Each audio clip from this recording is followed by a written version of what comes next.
नमस्कार, आप सभी का स्वागत है। प्रिय विद्यार्थियों, बहुविकल्पी प्रश्नोत्तरों की श्रृंखला को जारी रखते हुए आज के इस वीडियो व्याख्यान में हम आधुनिक काल के नई कविता के प्रसिद्ध कवि रघुवीर सहाय जी के जीवन, साहित्य तथा उनकी दो कविताओं वसंत आया और तोड़ो के आधार पर बहुविकल्पी प्रश्न उत्तर करने की कोशिश करेंगे। ये प्रश्न उत्तर आपके लिए परीक्षा की दृष्टि से काफ़ी उपयोगी सिद्ध होंगे, ऐसा मुझे विश्वास है। आइए हम शुरू करते हैं अपने बहुविकल्पी प्रश्न उत्तर। तो बढ़ते हैं अपने पहले प्रश्न की ओर। हमारा पहला प्रश्न है, रघुवीर सहाय का जन्म कब हुआ? 1929 ईस्वी में, 1940 ईस्वी में, 1907 ईस्वी में, 1942 ईस्वी में? तो इसका सही उत्तर है 1929 ईस्वी। तो रघुवीर सहाय जी का जन्म 1929 ईस्वी में हुआ। अब हम देखते हैं अपना दूसरा प्रश्न, रघुवीर सहाय का जन्म कहाँ हुआ? लखनऊ, झांसी, इंदौर या फिर आगरा? तो इसका सही उत्तर है लखनऊ। तो रघुवीर सहाय जी का जन्म लखनऊ में हुआ। तो ए सही उत्तर है। तीसरा प्रश्न है, रघुवीर सहाय पेशे से क्या थे? अध्यापक, डॉक्टर, पत्रकार, इंजीनियर? तो इसका सही उत्तर है पत्रकार। तो रघुवीर सहाय मुख्य रूप से पत्रकार रहे हैं, तो उनका मुख्य पेशा है पत्रकार का। चौथा प्रश्न है, रघुवीर सहाय किस कविता के कवि हैं? नई कविता, छायावाद, प्रयोगवाद या प्रगतिवाद? तो इसका सही उत्तर है ए, नई कविता। तो रघुवीर सहाय नई कविता के कवि माने जाते हैं।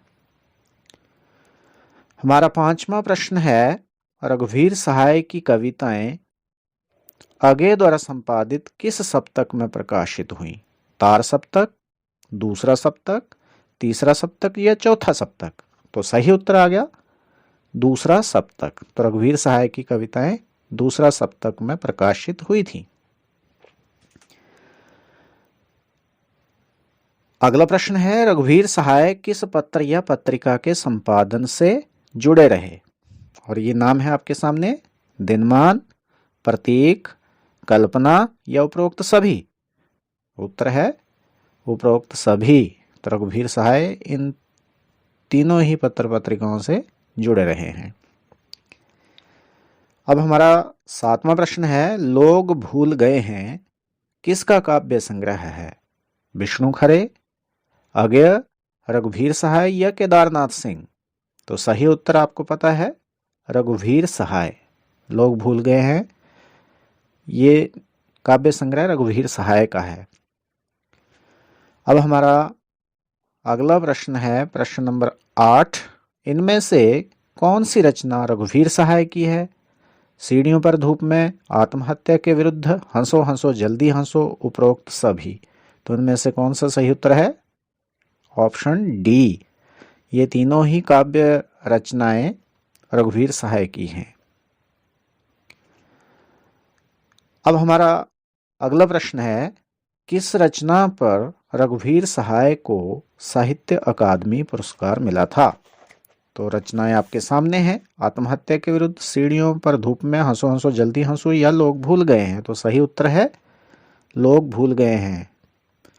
इस काव्य संग्रह पर रघुवीर सहाय को साहित्य अकादमी पुरस्कार मिला था। अगला प्रश्न है, रघुवीर सहाय का निधन कब हुआ? 1990 ईस्वी, 1992 ईस्वी, 2018 या 2008 ईस्वी? तो इसका सही उत्तर है ऑप्शन नंबर ए, 1990 ईस्वी में रघुवीर सहाय जी का निधन हुआ था। अब हम आगे बढ़ते हैं और हमारा अगला प्रश्न है, कवि को वसंत आगमन की सूचना कैसे मिली? कविताओं से, प्रकृति से, कैलेंडर से या कोयल के कूकने से? बसंत आया कविता के आधार पर हमें पता है कि कवि को बसंत आगमन की सूचना कैलेंडर से प्राप्त होती है।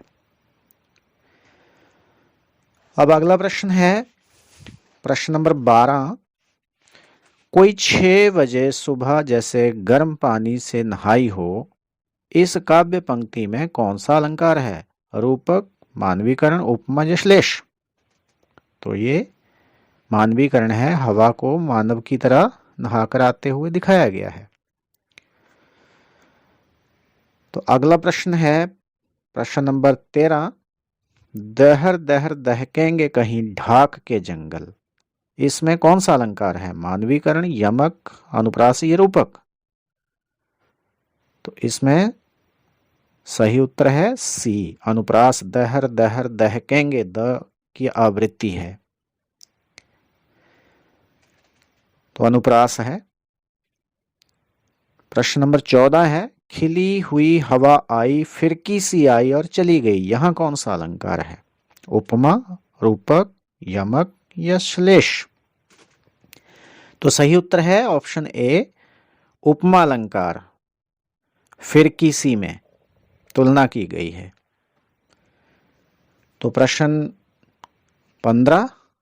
वसंत आया कविता का मूल भाव क्या है? प्रकृति प्रेम, वसंत या प्रकृति से आधुनिक मानव की विमुखता या ऋतु परिवर्तन? तो कविता मुख्य चिंता व्यक्त करती है कि प्रकृति से आधुनिक मानव की विमुखता बढ़ती जा रही है। यही इस कविता का मूल भाव है।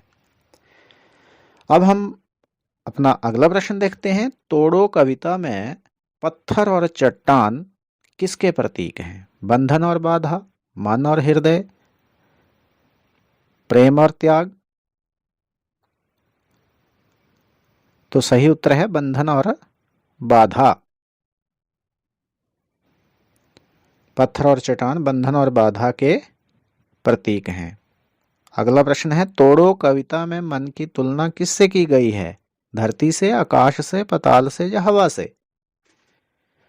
तो सही उत्तर है ए, धरती से। तोड़ो कविता में मन की तुलना धरती से की गई है। हमारा अगला प्रश्न है प्रश्न नंबर 18। मन के मैदानों पर क्या व्याप्त है? तोड़ो कविता के आधार पर बताएं। खुशी, सृजन, उत्साह या ऊब? तो मन के मैदान पर क्या व्याप्त है? इसका सही उत्तर है ऊब। ऊब जो है मन के मैदानों पर व्याप्त है। अगला प्रश्न है। तोड़ो कविता में मन के बंजर होने का क्या कारण बताया गया है? पत्थर और चट्टानें, चरती परती, ऊब और खीज या सृजनशीलता?